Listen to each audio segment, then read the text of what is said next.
శ్రీమద్భాగవత మహాపురాణం పంచమ స్కందం ప్రియవ్రతుడు.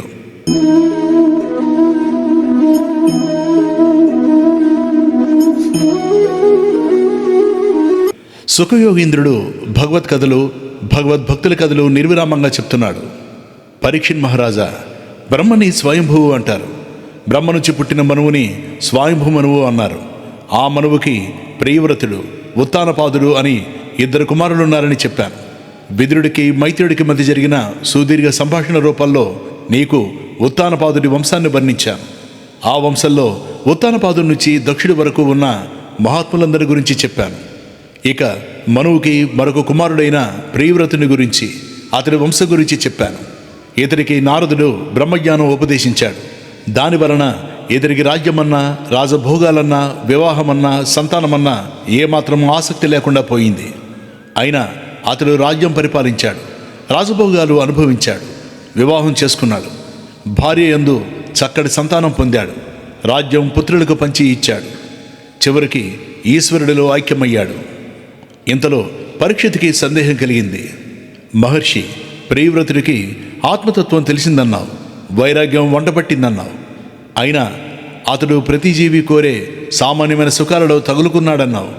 అంతటి వాడికి సామాన్యులందరిలోనూ భోగాల పట్ల, భార్య బిడ్డల పట్ల ఆసక్తి ఎలా కలిగింది? ఆ పైన ఒకసారి భోగలాలసలో పడిన వారు దాని నుంచి ఎలా బయటపడ్డాడు? ముందు విరక్తుడిగా ఉన్న తర్వాత మారిపోయి భార్య, ఇల్లు, సంతానం వంటి వాటి మీద ఆసక్తి కలిగి వాటిలో తలమునకలే జీవించిన వాడికి తిరిగి కృష్ణుడి మీద అచంచలమైన భక్తి కలిగి ఆత్మజ్ఞానం ఉదయించిందన్నావు. ఇది ఎలా సాధ్యమైంది అని అడిగాడు. శుకుడు సమాధానం చెప్పాడు. మంచి ప్రశ్న వేశావు. నారదుడి ఉపదేశం వలన ప్రియవ్రతుడు సమస్త సృష్టిలోనూ పరమాత్మని దర్శించగలిగాడు. అతడికి రాజ్యం మీద కానీ, వివాహం మీద కానీ ఏమాత్రం ఆసక్తి లేదు. కానీ అతడి తండ్రి రాజ్యపాలన చేయమని ఆదేశించాడు. తన వంశం వృద్ధి చేయమని కోరాడు. ప్రియవ్రతుడికి ఇవేవి ఇష్టం లేవు. అయినా తండ్రి మాటని తిరస్కరించలేదు. ఈ స్థితిలో ఉన్న అతడు తన తండ్రితోనూ నారదుడితోనూ సమావేశమై ఉండగా అక్కడికి బ్రహ్మదేవుడు వచ్చాడు. బ్రహ్మదేవుడు ప్రియవ్రతుడికి పితామహుడు. చతుర్ముఖుడు తన మనవడితో ఇలా చెప్పాడు. నాయన, శ్రీహరి పట్ల నీ ఆలోచన పరిపక్వం కాలేదు.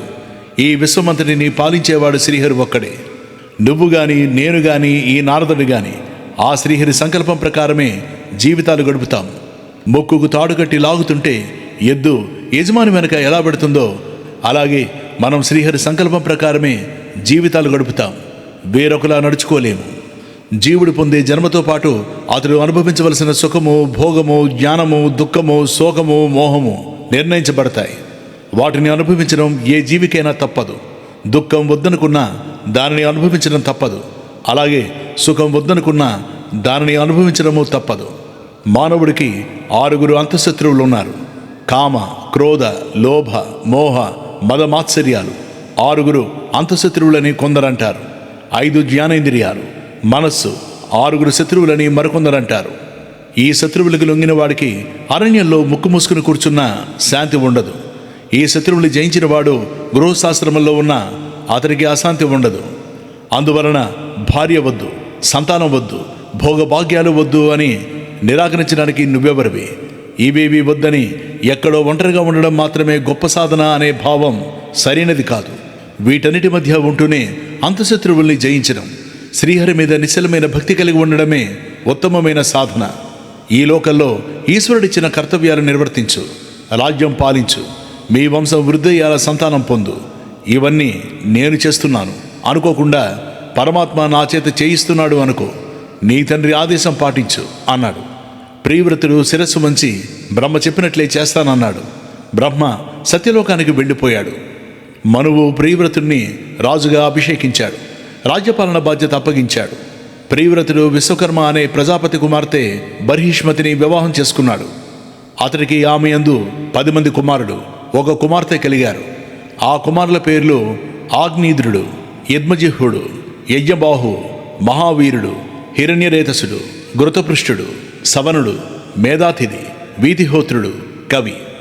ఈ 10 అగ్ని పేర్లే. వీరిలో మహావీరుడు, సవనుడు, కవి, నైషిక బ్రహ్మచారులు. వీరు బాల్యంలోనే బ్రహ్మ విద్యని అభ్యసించి సన్యాసం స్వీకరించారు. ప్రియవ్రతుడికి మరొక భార్య యందు ఉత్తముడు, తామసుడు, రైవతుడు అనే 3 కుమారులు కలిగారు. వారు మనువులై తలొక మన్వంతర కాలం రాజ్యం చేశారు. వివాహం వద్దనుకున్న ప్రియవ్రతుడు బైరిష్మతి చూపిన ప్రేమానురాగాలకు వసుడైపోయాడు. ఇంద్రియాలకు పూర్తిగా లొంగిపోయాడా అన్నట్లు ఆమె సన్నిధిలో పరవశించాడు. కానీ వాస్తవానికి అంతఃశత్రువుల్ని జయించే ఉన్నాడు. సూర్యుడు మేరు పర్వతం చుట్టూ తిరుగుతూ లోకానికి వెలుగునిస్తాడు. పర్వతానికి ఇటుపక్కన సూర్యుడుంటే అటుపక్కన వెలుగుంటుంది, రెండో పక్కన చీకటి ఉంటుంది.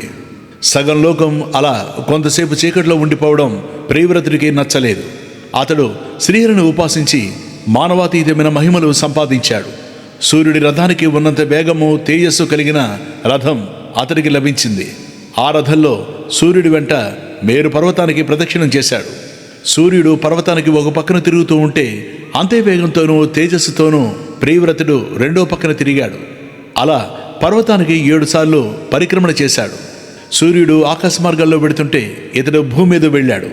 ఇతడి రథం బరువుకి, వేగానికి చక్రాలు భూమిని కోసేస్తూ వెళ్ళాయి. ఆ రథ చక్రాలు తిరిగిన చోట లోతైన విశాలమైన అగడతలు ఏర్పడ్డాయి. ఆ అగడతలే కందకాలే 7 సముద్రాలయ్యాయి. చుట్టూ నీరుండి మధ్యలో ఉన్న భూమిని ద్వీపం అంటారు. ఆ సముద్రాల మధ్యలో 7 ద్వీపాలు ఏర్పడ్డాయి. 7 సముద్రాల్లో వరుసగా ఉప్పు నీరు, చెరుకు రసము, సుర అంటే మద్యం, నెయ్యి, పాలు, పెరుగు, మంచినీరు నిండాయి. ఈ సముద్రాల మధ్యనున్న ద్వీపాలకు జంబు, ప్లక్ష, సాల్మలి, కుస, క్రౌంచ, శాఖ, పుష్కర ద్వీపాలని పేర్లొచ్చాయి.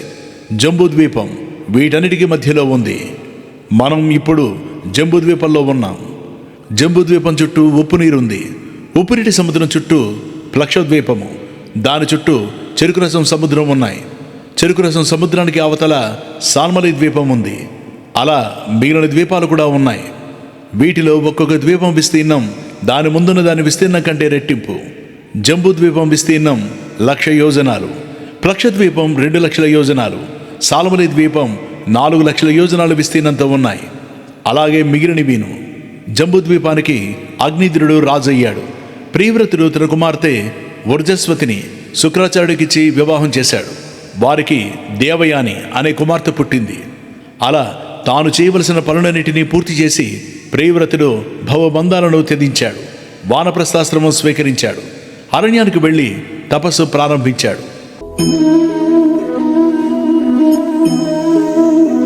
ఆగ్నేయుడికి 9 మంది కుమారులు కలిగారు. వారిలో నాభి పెద్దవాడు. అతడు గొప్ప విష్ణుభక్తుడు. అతడు తన రాజ్యాన్ని 9 వర్షాలుగా విభజించి తన కుమారులను ఆ 9 దేశాలకు రాజులుగా అభిషేకించాడు. ఆయా వర్షాలకి ఆ కుమారుల పేర్లు వచ్చాయి. నాభి మహారాజు పరిపాలించిన దేశానికి అజనాభం లేక అజనాభ దేశం అనే పేరొచ్చింది. మేరు ప్రజాపతికి 9 మంది కుమార్తెలు ఉన్నారు. వారిలో మేరుదేవి పెద్దది. ఆగ్నేయుడి కుమారుడు మేరు ప్రజాపతి కుమార్తెలని వయసు క్రమంలో వివాహం చేసుకున్నారు. నాభి మహారాజు మేరుదేవిని స్వీకరించాడు. వివాహమై చాలా కాలమైన ఆ దంపతులకు సంతానం కలగలేదు. సంతానం కోసం రాజు శ్రీహరిని ఉద్దేశించి గొప్ప యజ్ఞం చేశాడు. సమస్త అంగాలతో యజ్ఞం పూర్తయింది. ఆ యజ్ఞవాటికలో శ్రీహరి ప్రత్యక్షమయ్యాడు. భక్తుల పట్ల శ్రీహరికున్న ప్రేమకి ఋత్విక్కులు చలించిపోయారు. శ్రీహరి పాదాలకు నమస్కరించారు. ఆయన ప్రత్యక్షమవడం ఎన్నో జన్మల పుణ్యఫలమన్నారు. శ్రావ్యమైన గొంతులతో ఆ జగన్నాథుని స్తుతించారు. శ్రీహరి రాజుని వరం కోరుకోమన్నాడు. రాజుపక్షాన ఋత్వికులే వరం కోరారు. దేవా, ఈ రాజర్షి నాభి నీకు పరమభక్తుడు. ఈయన సంతానం కోరి ఈ యజ్ఞం చేశాడు. నీ వంటి కుమారుడు కావాలని కోరుతూ నిన్ను ఆరాధన చేస్తున్నాడు. ఈయనని అనుగ్రహించు. ఇదే మేమందరము కోరే వరం అన్నారు. భక్తుల అమాయకత్వానికి శ్రీహరి నవ్వుకున్నాడు.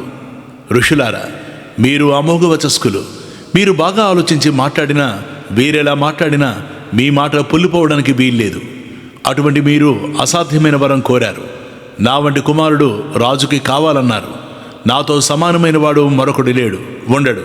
అయినా మీ మాట చెల్లాలి గనక ఈ నాభి మహారాజుకి నేనే నా అంశతో కుమారుడిగా అవతరిస్తాను అని చెప్పి అంతర్ధానమైపోయాడు. కొంతకాలానికి నాభి మేరుదేవి దంపతులకు కుమారుడిగా శ్రీహరి అవతరించాడు. ఆ బాలుడు శుక్లపక్ష చంద్రుడిలా దినదినాభివృద్ధి చెందుతూ పెరిగాడు. సమస్త సద్గుణాలకి నిలయమయ్యాడు.